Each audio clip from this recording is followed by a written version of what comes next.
प्यारे बच्चों, आज हम फिजिक्स के बहुत ही इम्पोर्टेंट टॉपिक मोशन यानी गति पर पढ़ाई करेंगे। गति या विश्राम, गति या विराम। आखिर हम गति को ही पढ़ेंगे या गति को पढ़ने के लिए हमें विश्राम या विराम को भी जानना होगा। तो सबसे पहले हम देखेंगे कि आखिर यह गति होती क्या है। आपको भली भांति मालूम होगा कि न्यूटन ने गति के 3 सिद्धांत दिए थे, जो कि गति के 3 नियम के रूप में विश्व प्रसिद्ध है। तो गति का 3 नियम देने के लिए पहले हमें गति अर्थात मोशन को जानना होगा। मोशन के क्वेश्चंस या प्रॉब्लम को सॉल्व करने के लिए पहले गति के सिद्धांत को आपको अच्छे से समझना होगा। तो आखिर हम देखेंगे कि गति अर्थात मोशन क्या है। गति या मोशन क्या है, इसके लिए हमें अपने इर्द गिर्द के चीजों को गौर करना होगा। तो जब हम अपनी प्रकृति को देखते हैं तो यहाँ पर हमें केवल 2 ही प्रकार की चीजें दिखाई देती है। एक या तो जो गति में है, या एक जो विराम या रुकी हुई है। जैसे रुका हुआ कार, पेड़, मकान, पर्वत, ये सब रुके हुए हैं। और गति में एरोप्लेन, रोड में चलता कार और चलता हुआ व्यक्ति, इंसान, ट्रक, चलता हुआ ट्रक, बहती हुई नदी, बहती हुई हवा, इलेक्ट्रॉन की गति। इस प्रकार और भी अनेक उदाहरण हम देख सकते हैं जो या तो गति अवस्था में है या विराम अवस्था में है। लेकिन क्या हमारा यह कहना बिल्कुल सही है कि हर वस्तु गति में है या हर वस्तु विश्राम में है? क्योंकि अगर हम किसी रुकी हुई कार या वृक्ष को देखते हैं तो हम कहते हैं कि यह वृक्ष तो रुका हुआ है या विश्राम अवस्था में है। लेकिन अगर यही अध्ययन हमारा धरती के सापेक्ष होता है तो हमारा दृष्टिकोण बदल जाएगा, क्योंकि धरती हमेशा सूर्य की परिक्रमा करती रहती है अपने ऑर्बिट पर। तो जैसे धरती भी हमें रुकी हुई नजर आती है, किंतु धरती रुकी नहीं है, यह हमेशा लगातार अपने ऑर्बिट पर सूर्य की परिक्रमा कर रही है। अतः यह कहना कि वृक्ष रुका हुआ है आंशिक तौर पर ही सही है। अगर हम पूर्ण सच्चाई की ओर जाएंगे तो रुकी हुई वस्तु भी वास्तव में गति में है, क्योंकि वह भी धरती के साथ साथ घूम रही है। वैसे भी सूर्य भी घूम रहा है। सूर्य गैलेक्सी के चारों ओर घूम रहा है अपने ऑर्बिट पर, और वैसे ही गैलेक्सी किसी अन्य गैलेक्सी के चारों ओर घूम रही होगी, और वो गैलेक्सी किसी और गैलेक्सी के चारों ओर घूम रही होंगी। इस प्रकार हम देख सकते हैं कि प्रत्येक वस्तु गति में है या किसी न किसी की परिक्रमा लगा रही है। जब हम ऐसा बात करते हैं, जब इस प्रकार का विश्लेषण करते हैं, तो हमारे पास एक नया सिद्धांत आ जाता है, और इस सिद्धांत को हम कहते हैं काइनेमैटिक।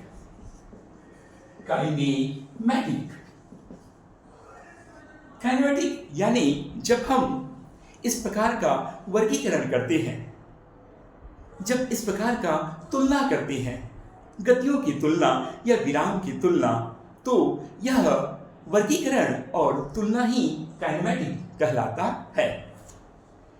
तो काइनेमैटिक जानने के लिए हमें गति को भली भांति समझना होगा। तो गति के वास्तव में 3 ही सामान्य गुण होती हैं, जिन्हें 3 जनरल प्रॉपर्टीज कहते हैं। 3 सामान्य गुण। तो गति के 3 सामान्य गुण होते हैं। पहला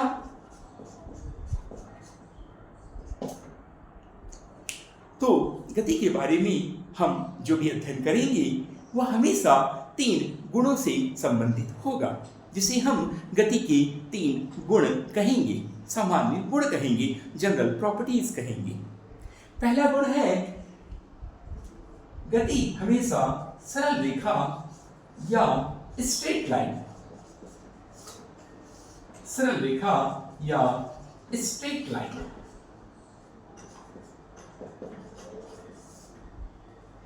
गति motion along with a straight line, वो स्ट्रेट लाइन हो सकता है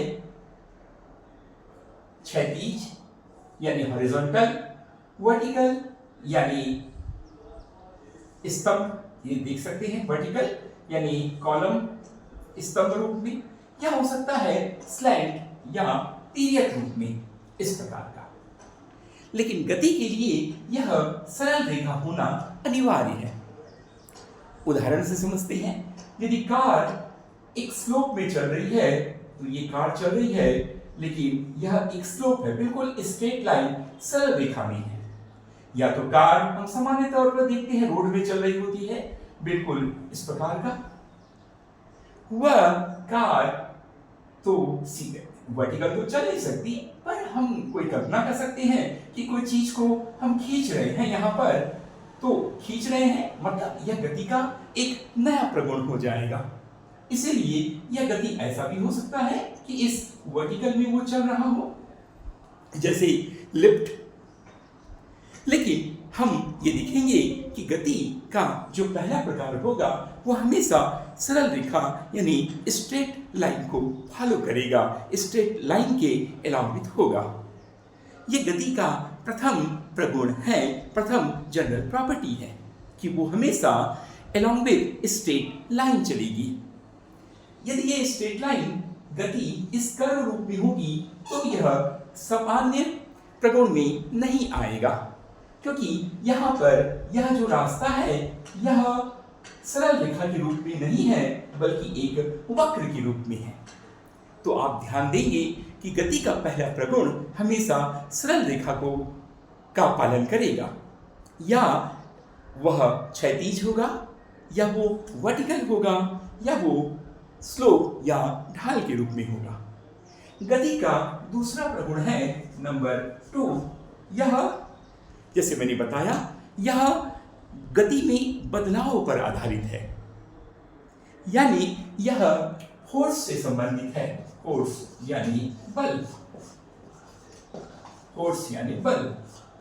अब बल भी 2 प्रकार का हो सकता है, या तो पुश या पुल। क्योंकि अगर कोई कार रुकी हुई है तो क्या हो सकता है, तो हम देखते हैं जो बल है वह पुश या पुल के रूप में होगा। पुश यानी धक्का देना, जिससे उसकी गति में परिवर्तन होता है, या खींचना, जिससे भी उसकी गति में परिवर्तन होगा, यानी उसकी गति में परिवर्तन होता है जो कि बल के कारण होता है। तो यह गति का दूसरा प्रगुण है कि गति में परिवर्तन बल के कारण गति में परिवर्तन होता है। जैसे एक चलती हुई कार अचानक स्पीड पकड़ ले, या अचानक रुक जाए, या उसकी गति और तेज हो जाए, या गति धीरे हो जाए, यानी गति में जो भी परिवर्तन हो रहा है वह बल के कारण हो रहा है। और वह बल या तो हम देख सकते हैं कि या तो पुश होगा, धक्का देंगे, या हम खींचेंगे। तो आप देख सकते हैं कि गति में परिवर्तन का यह गुण दूसरा गुण होगा जो कि बल पर आधारित होगा, धक्का देने पे या खींचने पे, या अचानक वह कार रुक भी सकती है। तो यह भी गति का प्रगुण है। तो पहला सरल रेखा के सापेक्ष गति, दूसरा बल के कारण गति में परिवर्तन, तीसरा गुण बड़ा इंपॉर्टेंट गुण है। चलिए बताइए तीसरा गुण क्या है। तीसरा गुण है वह गति का ऑब्जेक्ट क्या होगा। अभी तो आपने बताया कार है, एरोप्लेन है, चलता हुआ व्यक्ति है, लेकिन गति का तीसरा जो गुण है वह गति किस चीज की है इस पर गौर करता है। तो गति का तीसरा प्रगुण है पार्टिकल या कण रूप में उस ऑब्जेक्ट का यानी उस वस्तु का की प्रकृति क्या है। क्या वह एक कण है या बिंदु के जैसे है, यानी वह वस्तु कैसी है। क्या वह एक बिंदु रूप में है यानी पॉइंट लाइक है, पॉइंट लाइक या पॉइंट लाइक जब हम उदाहरण देते हैं कि यानी वह वस्तु गति में तो है लेकिन वह वस्तु किस प्रकार की है। हो सकता है वह एक पार्टिकल रूप में हो, बिंदु रूप में हो, जैसे इलेक्ट्रॉन की जो गति होती है वह इलेक्ट्रॉन एक बिंदु रूप में ही मान्य होता है, हम उसे बिंदु रूप में ही स्वीकार करते हैं। तो इलेक्ट्रॉन की जो गति हो रही है वह गति के तीसरे गुणधर्म का पालन करता है। या हो सकता है कि सभी की गति एक ही दिशा में हो और एक ही दर के साथ हो, यानी वह बिंदु तो नहीं है लेकिन ऐसा व्यवहार कर रही है कि वह बिंदु ही है, जैसे एक ही दिशा में या एक ही दर के साथ वह गति में है। तो यह वस्तु बिंदु तो नहीं है लेकिन बिंदु जैसा ही व्यवहार कर रही है क्योंकि बिल्कुल एक दिशा में है और एक ही दर के साथ उसमें गति हो रही है।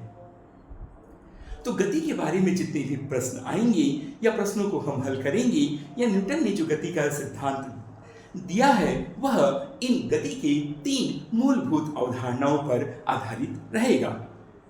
तो फिर से हम रिवीजन करते हैं गति के 3 मूलभूत अवधारणाएं। पहला, गति along with स्ट्रेट लाइन, गति सरल रेखा के साथ। सरल रेखा या तो क्षैतिज होगा, वर्टिकल होगा या ढाल के रूप में होगा। दूसरा, गति में परिवर्तन जो कि बल पे आधारित होगा, फोर्स या पुश या पुल।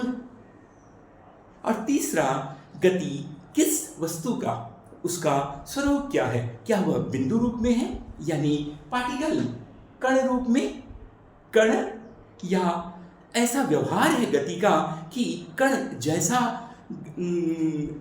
व्यवहार हो रहा है, जैसे एक दिशा में और एक ही दर के साथ। या तो पार्टिकल के रूप में होगा, पॉइंट लाइक होगा, या पॉइंट जैसा ही उसकी गति होगी, एक दर के साथ और एक ही दिशा में। यही गति है। तो मैं जो पढ़ा रहा हूं या मैं जो कह रहा हूं, क्या ये गति होगा? ये गति होगा या नहीं होगा, ये आप तभी कह पाएंगे जब आप इस गति के 3 प्रगुण को ध्यान से समझेंगे। यदि कोई भी गति इन 3 प्रगुणों में से किसी एक में फिट बैठती है तभी यह गति होगी, वरना वह गति नहीं होगी। तो आप जब भी कोई अवलोकन करें तो देखें कि वे अवलोकन या वे उदाहरण गति के इन प्रगुणों का कितना समर्थन करते हैं, कितने साथ चलते हैं। तो इन प्रगुण को, इन जनरल प्रॉपर्टी को, इस सामान्य गुण को यदि आप ध्यान रखेंगे तो गति से संबंधित अन्य जो एडवांस टॉपिक है वो बड़ी आसानी से समझ सकते हैं। धन्यवाद।